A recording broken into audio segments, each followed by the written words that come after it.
Robert Whittaker versus Sean Strickland is the fight to make. It's the fight that I want to see next. It's the fight that makes the most sense. Sean Strickland came out and said a lot of negative things about Robert Whittaker in the lead up to the Dricus du Plessis fight.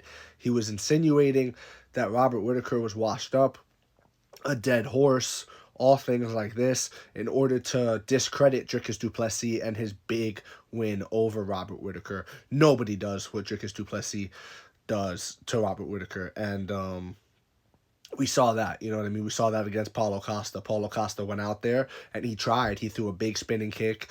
You know, it landed. He threw some big head kicks and they almost landed. But I think people get too enthralled, especially the commentary. And I love Joe Rogan. Michael Bisping's great. You know, love these people. But a big miss is not a win. That's not like, okay, yeah, we got to score that for him. It was a big miss. You know what I mean? Just because he threw a powerful head kick, but it was blocked and like ducked out the way of, that doesn't mean you go, woo, what a head kick from Costa. Like, that means he won that exchange. Like, no, bro, like, Whittaker dodged it. The only reason Paulo Costa won the first round is because of the spin kick, which even then is debatable, because how you going to give a guy who only won 10 seconds of a round, and the other guy won the other 4 minutes and 50 seconds. How you going to do that? It's not fair to do that. But, you know, if he does a lot of damage at that point and the most damage in the round, yeah, I guess you have to do that. You know what I mean? And Paulo Costa was doing some damage. And me personally, I think if there was another 2 rounds, Robert Whittaker pours it on him in round 4 and round 5. Because it was only getting worse for Paulo Costa as the fight went on.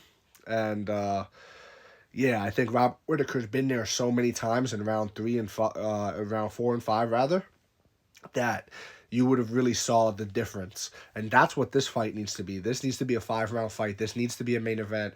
I don't want to see this fight as just a fight on the main card for some big pay-per-view. Even though that would be cool because you're stacking the pay-per-view, this fight deserves 5 rounds. It deserves a main event. It deserves 5 rounds. It's a fight I would look forward to. It has that built-in story. I'm sure Robert Whittaker got something to say about that. You're telling me he said that I'm a dead horse? Yeah, you know what I mean? Robert Whittaker's going to look to show Sean Strickland who the dead horse is. He's going to try to put Sean Strickland on a 2-fight losing streak and, yeah, and earn a fucking title shot. You know what I mean? Like, that's what this fight is.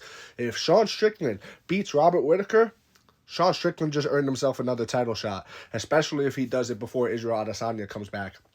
They're going to run that back with Dricus, and then the winner of that fight, if it's Strickland, they'll probably do a trilogy. If it's not, maybe they do Adesanya, who knows, but middleweight is hot right now. I'm loving middleweight right now. This is the fight to make in middleweight. This is big blockbuster middleweight division activities. So let me know what you think in the comment section below. If you agree, disagree, it doesn't matter. Join the discussion. Follow for more. Leave a like on the video if you enjoyed your time here. And thank you. You are appreciated.